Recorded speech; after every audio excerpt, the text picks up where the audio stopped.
اسلام آباد سے خبر ہے، شہباز شریف کی رہائش گاہ پر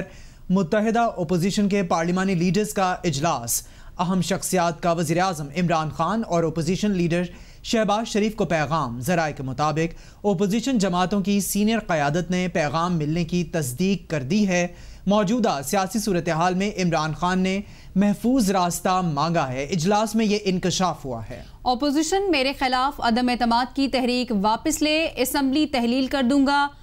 عمران خان کی یہ پیشکش ہے۔ ذرائع کے مطابق اپوزیشن متفق نہ ہوئی تو ہر طرح کے حالات کا سامنا کرنے کو تیار ہوں، عمران خان کی جانب سے یہ کہا گیا ہے۔ اہم شخصیت کے پیغام پر اپوزیشن رہنماؤں کے اجلاس میں غور کیا گیا۔ اس وقت اینکر پرسن مرتضی ڈار نے ہمیں جوائن کیا ہے۔ مرتضی ڈار، اس حوالے سے اپڈیٹ کیجیے گا، ہم آپ کا موقف لینا چاہیں گے کہ اس وقت کہا جا رہا ہے اپوزیشن کی جانب سے کہ وزیر اعظم نے سیف پیسج مانگ لیا ہے۔ دیکھیں، یہ خبر کل رات سے گردش کر رہی ہے اور ایک دو ٹیلی ویژن چینلز پر میں نے دیکھی جس میں آپ یہ جو فرما رہے ہیں ایسا ذکر ہوا، اور کچھ لوگوں کا یہ کہنا تھا کہ سیف پیسج جو ہے وہ اپوزیشن مانگ رہی ہے، نہ کہ پرائم منسٹر مانگ رہے ہیں۔ پھر یہ بھی خبر آئی کہ جی اپوزیشن کی فیس سیونگ بھی ہونی چاہیے چونکہ انہوں نے بڑا ایک مومنٹم بلڈ کیا ہے۔ اب آج صبح جو ہے وہ ایک اور طریقے سے انفولڈ ہوئی خبر جس میں کہا جا رہا ہے کہ جی سیف پیسج جو ہے وہ پرائم منسٹر مانگ رہے ہیں۔ اب ان دونوں چیزوں کو سامنے رکھا جائے اور ریشنل اپروچ اڈاپٹ کی جائے تو یہ سمجھ آتی ہے کہ سیف پیسج دونوں ہی چاہتے ہیں یا دونوں ہی مانگ رہے ہوں گے، یا دونوں کی یہ ڈیمانڈ ہوگی کہ اس سارے مسئلے کا جو حل ہے وہ بیٹھ کے یا کسی ایک ایسے معاہدے کے صورت میں یا ان اناؤنس معاہدے کی صورت میں نکل آئے جس میں دونوں کی جو ہے وہ عزت بھی بحال رہے اور دونوں کے آبجیکٹیو جو ہے وہ بھی حاصل ہو پائیں، جس میں جلدی الیکشن ہونا جو ہے is one of the main targets. اب سوال یہ ہے کہ اگر ایسے نہیں ہوتا تو کیا ہوگا؟ ایسے نہیں ہوتا تو ووٹ آف نو کانفیڈنس ہوگا، اور ابھی تک کے اعداد و شمار یہی کہتے ہیں کہ اس میں وزیر اعظم عمران خان کو شکست کا سامنا ہوگا اور اچھی خاصی ان کو شکست کا سامنا ہوگا۔ لیکن اس کے بعد کون سا ایسا معاملہ ہے جو اپوزیشن کی فیور میں ہو جائے گا؟ اور اس کی ریزن میں آپ کو یہ دیتا ہوں کہ اپوزیشن اٹ سیلف جب اگلے سیٹ اپ کے اندر آ کے ٹیک اوور کرے گی تو یہ میں نہیں، اپوزیشن کے بہت سارے لیڈران کا کہنا مختلف جگہوں پر ہے کہ یہ بہت ٹف پیچ ہوگا جس سے ہم گزریں گے، اور وہ اس لیے ہوگا کیونکہ ہم سب کے آپس میں بھی بہت سارے سٹیکس ہیں، آپس میں بہت سارے کنسرنز رہ چکے ہیں۔ ایک عجیب سی جو ہے وہ کھچڑی سی پکی ہوگی جس کو مکمل طور پہ نہ ایکسرسائز کیا جا سکے گا پاورز کو، اور نہ ہی جو ہے اس میں کوئی کھول کے لڑ بھی سکیں گے ایک دوسرے کے ساتھ، اور اس میں بھی چانس رہے گا کہ جو تھوڑا سا ٹرم رہ گیا اس ٹرم کے اندر اگر ڈیلیور نہ کیا تو مسئلہ ہو جائے گا۔ اور اس سب اسنا میں جو تلوار لٹک رہی ہے اصل ایک تو یہ ہے، دوسری یہ ہے کہ عمران خان کی اپوزیشن اٹ سیلف جو ہے، یعنی اس کو as a opposition party accept کرنا اٹ سیلف جو ہے وہ کوئی آسان کام نہیں ہے۔ یہ نروز جو ہے وہ تناؤ، اس کا اعصابی تناؤ کا کام ہے عمران خان کی اپوزیشن کو برداشت کرنا، اس کو کیری کرنا، اور اس چیز کا اندازہ اسی بات سے لگائیے کہ جس شخص نے اپنا انداز حکمرانی ہی ایسا کیا جس میں وہ اپنے ساتھ ہی گلا کرتا دکھائی دیا، تو جب اس کا اپنا آپ ہٹ جائے گا اور اس کو سامنے اپوزیشن نظر آئے گی تب اس کے گلے میں جو ہے وہ یقینی طور پہ اچھی خاصی جان ہوگی، اور وہ یہ کہے گا کہ دیکھیں جی مجھے تو اسکیپ گوٹ انہوں نے کر دیا،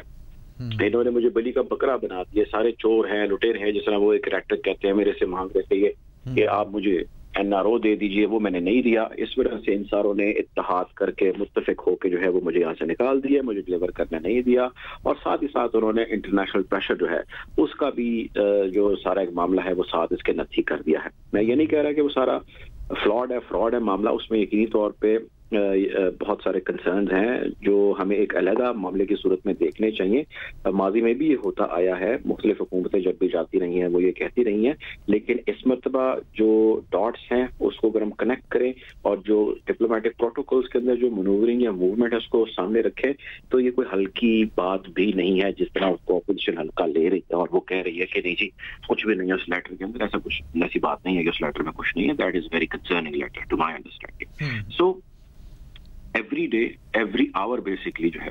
وہ معاملات کی جو ہے وہ بہتری کی طرف یہاں اس کی خرابی کی طرف بڑھ رہا ہے۔ دس مینس کے چینجز بہت ساری ہیں جو ہو رہی ہیں، لیکن اس سب بس نام ہے، یہ بات آپ کی بالکل درست ہے، یہ خبر آپ کی بالکل درست ہے کہ دونوں ہی سائڈیں یہ چاہتی ہیں کہ اس معاملے کو جو ہے وہ افہام و تفہیم سے حل کر لیا جائے۔ اس سارے معاملے میں ابھی تک یقینی طور پہ جو کامیابی ہے بڑی پولیٹیکل وہ اپوزیشن نے ضرور حاصل کی ہے. اس نے اپنے آپ کو ایک دفعہ منوا لیا ہے, اس نے یہاں پر کپتان کو ڈھیر کر لیا ہے, اور اس نے یہ چیز پاور کرائی ہے کہ جو کپتان للکارے مارتے تھے, جو شور مچاتے تھے اور وہ کہتے تھے کہ جی انہوں نے جو ووٹ آف نو کانفیڈنس لانا ہے وہ لے آئے, بلکہ وہ کہتے تھے کہ جی میں خود اس کو سپورٹ کروں گا, پھر وہ کہتے تھے یہ چور ہیں, لٹیرے ہیں, ان کی ایسی کی تیسی. تو وہ جب سارے متحد ہو گئے, انہوں نے جو کہا وہ کر دکھایا, تو وہاں پہ پرائم منسٹر کو ریئلائز ہوا کہ اب مجھے وہ کرنا ہوگا جو میرے اصولوں کے خلاف ہے, جس کی وجہ سے انہوں نے چودھری پرویز الہی کو بھی جو ہے وہ وزارت اعلیٰ کا منصب سونپ دیا, اور اسی چودھری پرویز الہی کو منصب سونپا جس کے بارے میں عمران صاحب فرماتے تھے, ان کے آن ریکارڈ سٹیٹمنٹ ہے کہ جی پنجاب کے سب سے بڑے چور اور لٹیرے جو ہے یہ چودھری برادران ہیں. تو آج انہیں کو وزارت اعلیٰ دے رہے ہیں. خیر وہ ان کی وزارت اعلیٰ بھی جو ہے وہ بھی ہوا میں لٹکی ہوئی ہے, اور مختلف خبریں سامنے آ رہی ہیں, اور ان خبروں میں پرائمریلی خبر جو سب سے نوٹیبل ہے وہ یہ ہے کہ کاف لیگ کے اپنے اندر جو ہے وہ خاصے کنسرن پائے جاتے ہیں کہ ہم نے غلط ٹائم پہ غلط فیصلہ کیا ہے, ہمیں جلد بازی کرنے ہیں, ہمیں شاید یہ فیصلہ بھی نہیں کرنا چاہیے تھا, شاید ہمیں وزارت اعلیٰ بھی نہیں دینی چاہیے تھی. میرے کچھ ایک دو کاف لیگ کے بھی ہم لوگوں سے بات ہو رہی تھی, ان کا خیال یا ان کا سینٹیمنٹ اسی قسم کا. بہرحال یقینی طور پہ اس سارے معاملے کو ایک طرف رکھتے ہوئے جو ایک بڑا جینور بڑا آنیسٹ کنسرن ہے وہ ہے پاکستان کی انٹرنیشنل کمیونٹی کے اندر اس وقت پوزیشن. اس ساری جتنی بھی پاکستان کے اندر پولیٹیکل ابھی تک ڈیولپمنٹس ہو رہی ہیں, ان تمام کے تمام کو انٹرنیشنل میڈیا اپنے اپنے رنگ میں اپنے اپنے انداز میں پورٹرے کر رہا ہے, پیش کر رہا ہے. میں آج صبح الجزیرہ پڑھ رہا تھا, پھر میں نے کچھ انڈین اخبارات پڑھے, اور میں نے ایک دو امریکی اخبارات پڑھے, اور مجھے یہاں سے سمجھ ایک ہی چیز آئی کہ جس بھی جگہ پہ یہ خبریں چھپ رہی ہیں وہ کوئی دنیا بھر کے لوگوں کے آگے کوئی پاکستان کا کوئی اچھا امیج نہیں رکھ رہی. وہ امیج یا وہ ایک تاثر یہی جا رہا ہے کہ یہ ایک ایسا ملک ہے یا ایک ایسی جگہ ہے, یہاں کے رہنے والے ایسے لوگ ہیں جو صرف انسٹیبلٹی جو ہے وہ چاہتے ہیں, اور اس کے پیچھے مین ریزن جو ہے وہ ان کے اپنے اپنے مفادات ہیں. اور یہاں پہ کسی بھی قسم کی کوئی پازیٹیو یا آپٹمسٹک پاکستان کے حوالے سے جو کوئی ماضی ریسنٹ پاسٹ کے اندر کوشش کی گئی ہے ایک امیج بلڈ کرنے کی, وہ شیٹر ہوتی ان خبروں کی صورت میں, ان گفتگوں کی صورت میں, ان تبصروں و تجزیوں کی صورت میں جب نظر آتی ہے تو یقینی طور پہ ہر انسان کو دکھ ہوتا ہے. اور دکھ ہر انسان کو تب بھی ہوتا ہے جبکہ یہ تمام کے تمام سیاستدان, وہ چاہے وہ حکومت کے اتحادی ہوں, وہ چاہے اپوزیشن کے ہوں, وہ چاہے پی ٹی آئی کے کیوں نہ ہوں, وہ صرف اس وقت اپوزیشن نے اپنے آپ کو منوا لیا ہے. Senior anchor person Murtaza Dar ہمارے ساتھ موجود تھے. سر شکریہ آپ کے وقت کا.